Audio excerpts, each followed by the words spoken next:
can you see the screen? Yes, sir. Yes, sir. Uh, as we have discussed in prokaryotic cell, eukaryotic cells generally they are multicellular. Apart from having more than one cell, these cells are comparatively more complex. More complex, that means these cells are having well developed organelles, or we can say membrane bound organelles, which were not seen in case with prokaryotic cell.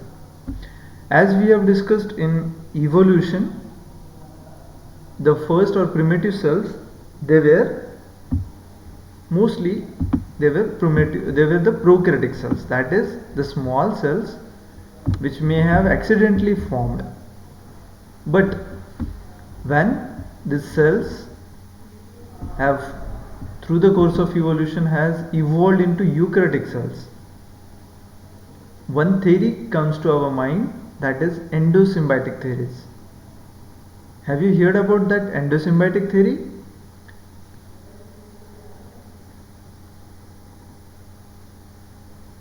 No, sir. Okay, I'll explain. Endosymbiotic theory, we know symbiosis, right? Association in which both the partners coming in association they are benefited.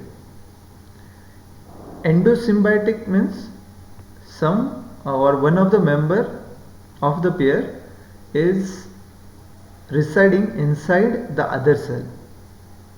So how or what this endosymbiotic theory has explained the evolution of today's eukaryotic cell, they have presumed that the today's mitochondria, chloroplast, these organelles which are seen in eukaryotic cells, they were initially unicellular cells, but these cells they have remained in close association with the other cells.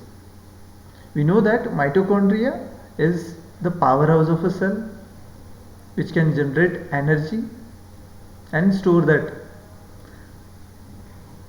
Similarly, chloroplast also does that function in presence of light.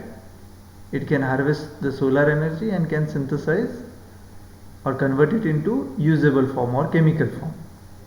So this unicellular organisms, so they were considered that these were the primitive organisms which has remained in close association with the other cells, and that other cell which are or which were comparatively larger in size, what they have done, through a long course of association they have engulfed the smaller cells, and slowly and gradually this mitochondria and chloroplast like organisms that were present over there, which at a time they were individual cells, they have been engulfed by the larger cells. And what these organisms were doing, they were harvesting the energy, or they were trapping the solar energy and converting it into chemical energy, and in turn the giant or the larger cell, which was also a unicellular cell, but size wise it was comparatively bigger one, so it was providing the food and nutrition and protection to these small cells which have been engulfed by that larger cells.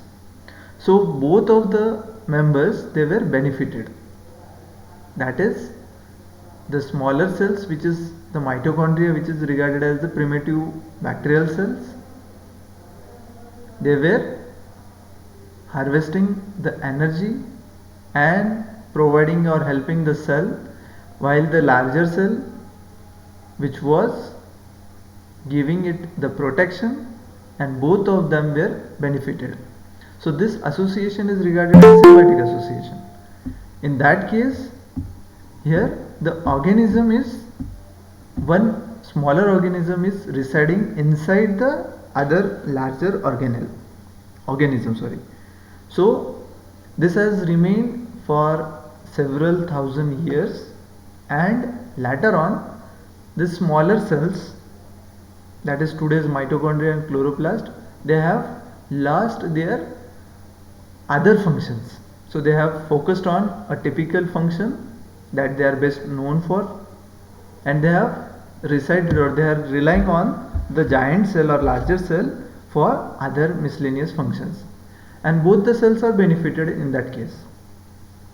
So what endosymbiotic theory suggests? Today's eukaryotic organisms which are having membrane bound organelles or well developed organelles, that organelles, they are the result of the association, the symbiotic association, in which the smaller cells, they were engulfed by the larger cells, and they are part of the eukaryotic, or they are part of the today's evolved cells. So are you getting this, what we are discussing?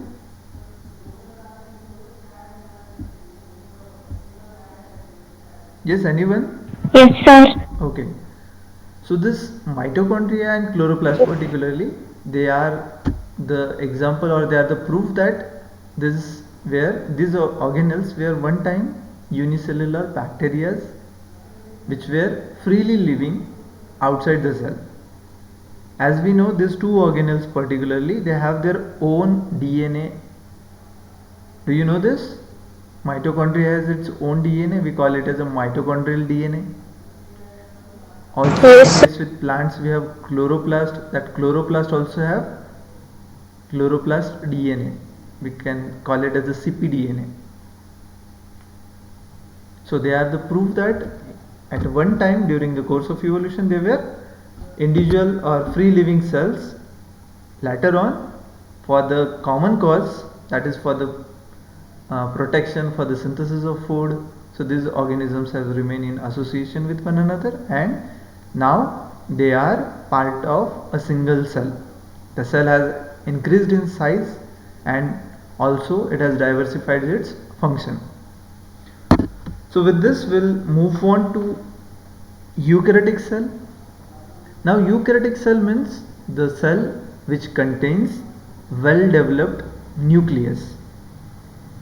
Eukaryon means U means true, that is, in case with prokaryotic cell it is not well developed, so we call it as a prokaryon. Karyon means nucleus. Eukaryotic cells means the cell in which the nuclear membrane is well developed. Now this eukaryotic cells can be plant cells or it can be animal cells. So we'll discuss the differences in plant and animal cell as well. But both the cells, they have well developed organelles. So we'll start with the first and largest organelle that is present in an eukaryotic cell, that is nucleus. So this central region shown in purple color, it is the nucleus. We know that nucleus, it contains the genetic material, and in case with eukaryotic cell, this genetic material, this DNA, it is in association with several basic proteins. As we know, it is DNA is deoxyribonucleic acid. It is an acidic molecule. This acidic biomolecule, it interacts with basic proteins. So in eukaryotic cell we will discuss that the DNA is associated with basic proteins that are histone proteins. Most of them are histone proteins, and they form a structure that is chromatin, we can say, or we can call it as a chromosome. So this chromatin fibers or chromatins, they are nothing but DNA along with the proteins. So this DNA is present in the nucleus of an eukaryotic cell. Now this nucleus, it consists of double membrane structure. So such double membrane structure or membrane bound organelles are not seen in case with the prokaryotic cell, but are seen in case with eukaryotic cell. Next, immediate surrounding to the nucleus, the largest organelle, another is endoplasmic reticulum. We call it as an ER. In short, we call it as an ER. Endoplasmic reticulum, what it does is, we know in case with eukaryotic cell, the process of transcription, it takes place in nucleus. But for the translation, this mRNA has to move out of the nucleus. And this RNA, it is the processed RNA. This was not seen in case with prokaryotic cell. In case with prokaryotic cell, there was not nuclear membrane, and the proteins required for transcription were present, and proteins or the machinery required for translation as well was present in same vicinity or in same compartment. As there was no compartment, both the molecules can access it, and there was co-transcriptional translation in prokaryotic cell. But in eukaryotic cell, within a nucleus, this DNA which is present, it carries genetic information. So that DNA is converted into mRNA by the process of transcription. It is further processed.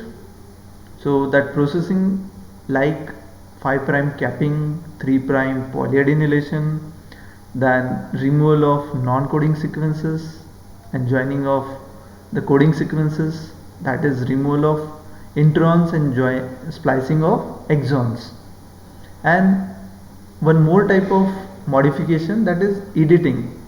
So these 4 major modifications are done on an premature mRNA or hnRNA, that is immediately synthesized by transcription, is processed and converted into mature mRNA.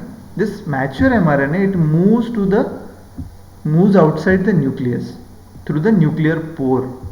So we'll discuss all this in detail while discussing nuclear membrane and all. So it next comes to the endoplasmic reticulum. Endoplasmic reticulums are of 2 types. They can be smooth endoplasmic reticulum or they can be rough endoplasmic reticulum. Rough endoplasmic reticulum, because they are associated with ribosomes, which are involved in the process of translation. So these small organelles which are present on the surface of endoplasmic reticulum, it gives that endoplasmic reticulum a rough appearance. So we call it as a rough endoplasmic reticulum. It is involved in protein synthesis. There is also smooth endoplasmic reticulum, which is devoid of the ribosomes. So they are smooth endoplasmic reticulum. So they are mainly involved in lipid biosynthesis and other functions. Next is the centrioles, which are helping out in the cellular division. The genetic material can be separated into 2 halves because the cytoskeleton components, they are organized. So centrioles, they helps in organizing this microtubules and helps the cell in division. Next is the cytoskeleton components. This cytoskeletal components, it includes microfilaments, it includes intermediate filaments and microtubules. So we'll discuss them in separate lecture as well, because in our syllabus we have separate point on cytoskeleton. Next are microvilli. So they are small appendages which helps to increase the surface area of a cell.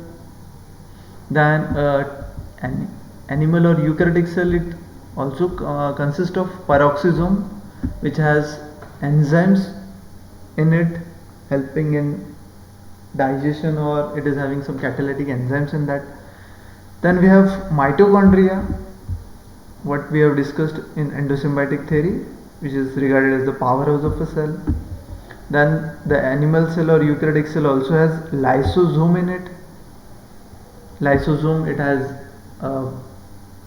some suicidal enzymes, or it has some enzymes which helps in the lysis of different biomolecules. Then Golgi apparatus, which helps in the locating or localizing the proteins to a particular area. So they can be regarded as the post office of a cell. Then we have ribosomes involved in the process of translation.